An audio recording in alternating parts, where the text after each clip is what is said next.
តិចនិចពីសំខាន់ដើម្បីវិភាគតម្លៃ Bitcoin ថាឡើងឬចុះកាលពីប្រហែលថ្ងៃមុន Bitcoin បានធ្លាក់ចុះយ៉ាងលឿនពីតម្លៃ $15,000 មកត្រឹម $14,000 មុនពេលទីផ្សារហ៊ុនអាមេរិកបတ်ទៅទៀតមនុស្សមួយចំនួនជឿថាការធ្លាក់ចុះនេះអាចបណ្ដាលមកពីកត្តានានារួមទាំងចំនួនពាក្យសម្ដីតាមបណ្ដាញសង្គមរវាងអិសរាជជនធំៗដែលបានធ្វើឲ្យទីផ្សារភាគហ៊ុនអាមេរិកមានភាពប្រែប្រួលហើយបានអូសទាញទីផ្សារ crypto ផងដែរទោះជាយ៉ាងណាក៏ដោយបច្ចុប្បន្ន Bitcoin កំពុងជួញដូរនៅតម្លៃប្រហែល $15,600 ហើយប្រសិនបើវាអាចរក្សាតម្លៃនេះបានអ្នកជំនាញខ្លះបានមើលឃើញថាវាអាចនឹងងើបឡើងវិញយ៉ាងលឿនហើយអាចធ្វើឲ្យតម្លៃ Bitcoin កើនឡើងជាបន្តបន្ទាប់ទៀតផងតើមានសញ្ញាអ្វីខ្លះដែលធ្វើឲ្យអ្នកជំនាញមានការគិតបែបនេះថ្ងៃនេះ Vortex នឹងណែនាំបងប្អូនឲ្យស្គាល់ទិន្នន័យសំខាន់ៗពីរដែលអាចជួយឲ្យបងប្អូនវិភាគពីទិសដៅតម្លៃ Bitcoin បានចំណុចទី1ទិន្នន័យ hash rate bond អ្នកវិភាគល្បីឈ្មោះម្នាក់នៅ Crypto Quant ឈ្មោះ Dark Fox បានប្រកាសនៅលើបណ្ដាញសង្គម Twitter កាលពីថ្ងៃទី5ខែមិថុនាឆ្នាំ2025ថា hash rate bond បានផ្ដល់សញ្ញាឲ្យទិញជាលើកទី3ចាប់តាំងពីឆ្នាំ2025មកនេះបង្ហាញថាពេលបច្ចុប្បន្នជាពេលល្អសម្រាប់ការទិញនៅពេលតម្លៃធ្លាក់ចុះតើទិន្នន័យ hash rate bond នេះវាដំណើរការយ៉ាងដូចម្ដេច hash rate bond គឺជាឧបករណ៍វិភាគពិសេសមួយដែលជួយឲ្យយើងមើលឃើញពីស្ថានភាពនៃបណ្ដាញ Bitcoinវាផ្ដោតទៅលើ hash rate ឬយើងហៅថាល្បឿននៃការជីកយករ៉ែរបស់ Bitcoin ដើម្បីប្រាប់យើងថាពេលណាជាពេលល្អសម្រាប់ទិញឬលក់និយាយឲ្យងាយយល់ទិន្នន័យនេះប្រៀបធៀប hash rate ជាមធ្យមរយៈពេល30ថ្ងៃទៅនឹង hash rate ជាមធ្យមរយៈពេល60ថ្ងៃពេលណាជា weak signal ប្រសិនបើ hash rate ជាមធ្យម30ថ្ងៃធ្លាក់ចុះទាបជាង hash rate ជាមធ្យម60ថ្ងៃនោះវាបង្ហាញថា hash rate កំពុងធ្លាក់ចុះនេះកើតឡើងនៅពេលដែល miner មួយចំនួនបិទម៉ាស៊ីន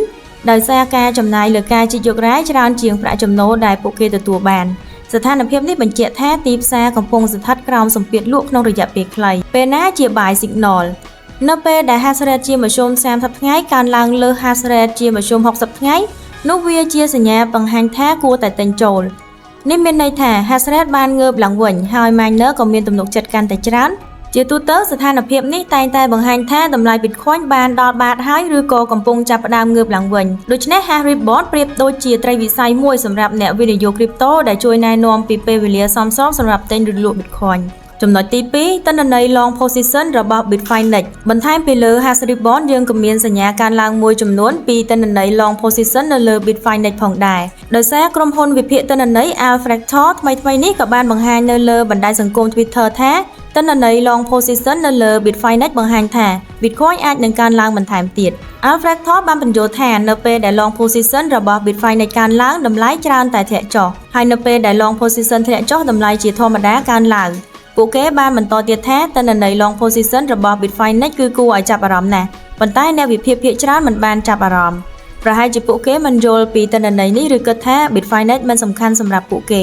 ប៉ុន្តែការតាមដាន long position របស់ Bitfinex ពិតជាមានសារៈសំខាន់ចំពោះតម្លៃ Bitcoin ព្រោះ trader ជាច្រើនតែងតែយល់ច្រឡំទិសដៅទីផ្សារដែលនាំឲ្យមាន liquidation និងបង្ខំឲ្យបិទនៅ position របស់ពួកគេបច្ចុប្បន្ននេះ long position របស់ Bitfinex កំពុងធ្លាក់ចុះប្រសិនបើនិន្នាការនេះបន្តវាគឺជាសញ្ញាល្អដែលតម្លៃ Bitcoin អាចកើនឡើងម្ដងទៀតប៉ុន្តែប្រសិនបើ long position ចាប់ផ្ដើមកើនឡើងម្ដងទៀតវាគឺជាសញ្ញាខ្លាំងដែលថាតម្លៃអាចនឹងធ្លាក់ចុះក្នុងពេលឆាប់ៗនេះសរុបមកវិញទាំងទិន្នន័យ hash rate bond និងទិន្នន័យ long position របស់ Bitfinex កំពុងបង្ហាញសញ្ញាវិជ្ជមានសម្រាប់ទីផ្សារ Bitcoin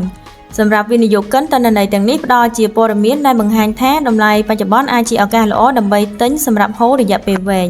ទោះជាយ៉ាងណាក៏ដោយសូមបងប្អូនចងចាំថាទីផ្សារ crypto មានភាពប្រែប្រួលខ្លាំងណាស់បងប្អូនត្រូវប្រុងប្រយ័ត្នហើយគួរតែផ្សំការវិភាគនេះជាមួយទិន្នន័យផ្សេងៗទៀតនិងការស្រាវជ្រាវផ្ទាល់ខ្លួនរបស់បងប្អូនដើម្បីធ្វើការសម្រេចចិត្តវិនិយោគដ៏ត្រឹមត្រូវ